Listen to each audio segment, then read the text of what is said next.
Assalamualaikum warahmatullahi wabarakatuh. Selamat sore teman-teman semuanya. Jumpa lagi dengan channel saya. Kita sore ini akan membahas tentang seputar pertanian bersama Pak Jack selaku penyuluh pertanian dan konten kreator Bang Bese. Ya, jadi kita langsung saja ya Pak ya. Jadi Pak Jack, Bapak ini kan selaku penyuluh pertanian, menurut saya lah nih, menurut saya pribadi luar biasa medannya. Saya tadi ikut keliling-keliling Bapak, medannya sangat luar biasa ya, termasuk pejuang pangan daerah pelosok lah Pak ya, pelosok Kalimantan, tepatnya di wilayah Kabupaten Ketapang, Kecamatan Nangatayap, Desa Kayong Hulu. Wah, luar biasa medannya. Jadi Pak, selama ini kendalanya apa sih Pak sebagai penyuluh yang garis depan lah bahasanya, garis depan penyuluh pertanian ini? Kira-kira kendalanya apa Pak seputar tanaman pangan dan lain sebagainya gitu? Kalau menurut saya sih, saya rasa karena memang asli kebetulan saya sendiri penduduk asli di sini. Kalau menjadi kendala di saat saya menyuluh, saat saya bekerja, hitung-hitung minim sekali. Yang menjadi kendala yang sangat berarti itu sangat minim. Yang menjadi masalah yang bagi saya sebuah inovasi atau sebuah program yang tidak sedikit sekali nyampe kepada masyarakat adalah minimnya minat petani kemudian masyarakat itu untuk berkumpul. Konteksnya adalah ketika membahas tentang pertanian. Jadi sangat sulit untuk mengumpulin warga, untuk mengumpulin kelompok tani di dalam sebuah kegiatan. Itu memang dari dulu juga itu cukup sulit. Itulah yang bagi saya Kendalanya lah Pak ya. Kendala yang paling berat. Kenapa perkembangan pertanian khususnya di wilayah pelosok itu sangat kecil sekali. Itu adalah penyebabnya tidak sampainya ilmu pertanian itu kepada masyarakat secara menyeluruh. Jadi kita nyampainya ini pada petani yang mau. Nah, tetapi walaupun kendala yang sebegitu sulitnya bagi saya itu ya itulah tantangan buat saya. Jadi menurut Bapak nih ya, menurut Bapak nih apakah minat apa masyarakat apa remaja atau petani milenial itu minat untuk bertani itu gimana nih Pak? Menurut Bapak? Berkurang atau memang ada minat tapi tidak melakukan eksekusi? Karena menurut saya pribadi Pak, sebagai orang lapangan juga formulator di pestisida, saya itu ketemu petani itu Pak yang mayoritas itu usianya Pak di atas 40 tahun. Mau cari petani yang di bawah 40 itu susah sekali, rata-rata 40 tahun ke atas lah. Jadi itu menurut saya selama saya berjalan ini Pak. Jadi apakah sama gitu Pak, kendala di sini seperti itu gitu? Persis sama. Jadi hampir merata itu sama. Petani muda mencari petani yang muda ini sangat sulit karena mindset mereka bertani itu kotor, kemudian bertani itu berat, harus mengeluarkan keringat, harus bekerja. Padahal ketika kita memasuki eranya saat ini, bertani itu tidak harus kita bertani yang mengeluarkan keringat, kemudian yang mindsetnya itu adalah yang ada pada petani itu. Nah, jadi istilahnya sudah banyak sekali cara, alat, kemudian teknologi yang bentuknya adalah aplikasi juga. Nah, yang bentuknya itu sudah bukan maksudnya itu petani mentah. Nah, untuk teman-teman muda kejarnya kalau ke petani milenial itu adalah tidak harus mereka itu menjadi petani yang memang menyangkul yang cukup berat. Yang mereka harus lalui. Tetapi bagaimana dengan teknologi tetapi mereka bisa melakukan pertanian, karena ini eranya sekarang ini adalah eranya juga harus maju. Jadi harus ke teknologi yang mereka harus lakukan. Nah, itu apa istilahnya, itu memang harus kami selaku penyuluh itu harus sampaikan. Nah, saat ini juga kita akan selalu menggiring, selalu mengajak, tidak henti-henti supaya memang ada perkembangan. Langsung lagi, Mas Urse ini kan selain konten kreator, saya dengar dari Pak Jack itu kan sebagai petani juga nih Pak, petani milenial lah saya lihat. Saya senang sekali ketika ketemu petani yang umurnya masih muda kayak gitu, begitu semangat. Artinya menurut abang nih, mindset anak-anak muda sekarang nih petani kotor, nggak ada duitnya dan lain sebagainya. Menurut Bang Hussein ini gimana tuh Bang? Bisa nggak kita kasih sedikit wejangan atau sedikit motivasi ke teman-teman petani anak muda supaya mereka semangat untuk bertani gitu Bang? Oke. Kalau pada dasarnya sih memang seperti itu. Kesulitan kami di sini juga mengumpulkan teman-teman yang memang sehati, sepaham dalam pertanian itu sangat sulit sekali. Karena mereka beranggapan petani itu adalah pekerjaan yang rendah gitu Bang.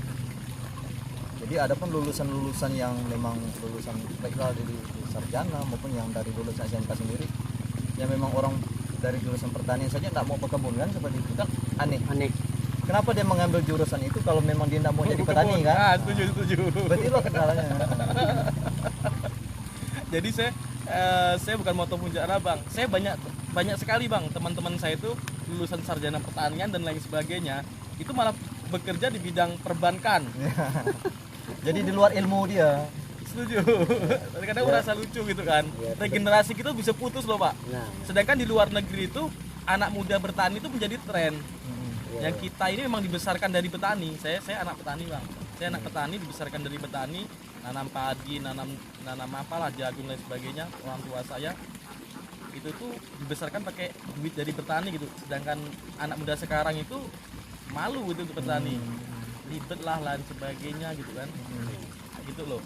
Jadi kan gimana ya Mas Zuki ini sebagai petani milenial plus konten kreator, itu bagaimana caranya membangkitkan gairah pemuda kita ini supaya itu mereka nggak mandang sebelah mata bertani itu loh. Baik. Gitu loh. Langkah yang pada dasarnya itu yang utama yaitu adanya pendampingan sebenarnya kepada pemuda-pemuda, khususnya lah yang adanya lah seperti Bang Zuki ini PPL, ya, penyuluh-penyuluh pertanian yang diletakkan di setiap kecamatan, itu perlu adanya banyak lagi pendampingan kepada pemuda-pemuda itu. Kadang-kadang pemuda kita tuh kan ada kemauan tapi tidak ada yang memfasilitasi. Sulit, berat untuk melangkah Saja. Kalau tidak ada kawan dia takut gitu kan. Kebetulan Mas, Pak Ose, dasar background itu beliau bukan background pertanian, bukan sama sekali. Jadi pertama saya menangkapnya itu adalah ketika dia ingin bertanya, Pak Jack, bagaimana menyambung ini supaya bisa jadi? Karena beberapa kali nyambung itu kan tidak jadi. Oke. Saya tanya, loh Bapak, Mas, saya bilang kemarin dia apa? Oh tidak di situ, tapi saya tertarik ini. Oke, saya bilang gitu. Ayo kita kerja. Bang, sorry Pak WPL, saya putus. Coba jelaskan apa sih nyambung itu secara singkat. Ini kan pemirsa ini kan mungkin banyak yang kurang paham itu loh. Nyambung itu apa sih itu tuh? Saya apa beliau nih? Abang lah. Saya. WPL lah ya. Jadi poin dasar kalau untuk nyambung. Kalau untuk nyambung nih bagi saya nyambung itu sesuatu yang sangat sederhana ini seperti saat ini. Oke. Adalah Oh, ini hasil sambungannya ya. Merubah. Jadi merubah tanaman lokal menjadi unggul. Nah, kita sambungkan pucuk yang unggul. Unggul ini adalah sesuatu buah atau tanaman apa saja yang konteksnya itu adalah baik bagi kita. Kita sudah cross check itu baik. Nah, poinnya dasarnya adalah ke situ. Nah, kita suka, oh ini kita buat unggul. Nah, konteks unggul ini relatif. Kalau kita unggulnya kejar ke koleksi, nah itu dia sudah menjadi unggul. Nah, kita unggulkan ada di koleksi. Nah, jadi merubah tanaman lokal menjadi tanaman baik. Jadi varietasnya itu adalah baik di pasaran, baik ekonomi, kemudian ketika kita senang dan produk itulah menjadi sebuah produk unggul. Unggul. Nah, nyambung itu adalah merubah produk lokal menjadi produk bagus. Luar biasa. Jadi ke situ itulah namanya nyambung. Jadi ini hasilnya Pak ya? Ini hasil yang luar biasa, kawan ini yang. Jadi ini bawahnya apa Mas? Lokal. Bawahnya ini ini pohon lokal. durian lokal. Durian lokal. Lokal itu artinya tumbuh liar ya? Tumbuh liar di alam. Tumbuh liar di alam kita ambil. Cabut, kita pindahkan ke polybag ini, baru kita sambung. Kebetulan ini ada dua jenis dia. Nah, ini ada dua jenis. Yang sebelah sini adalah jenis montong, kemudian yang sebelah sini musangking. Sebenarnya kemarin itu ada 3 bawor di sini, tapi bawornya mati. Itu cuma 2 jenis saja. Jadi ini akan punya gen. Gen itu artinya berarti bawah ini lokal, Ya. atasnya ini unggul. Ya. Musangking itu jenis durian apa? Malaysia atau Malaysia, gimana? Malaysia. Malaysia punya ya. Oke. Jadi nanti ketika dia berbuah, dia akan memiliki 2 jenis durian yang berbeda dalam satu pohon.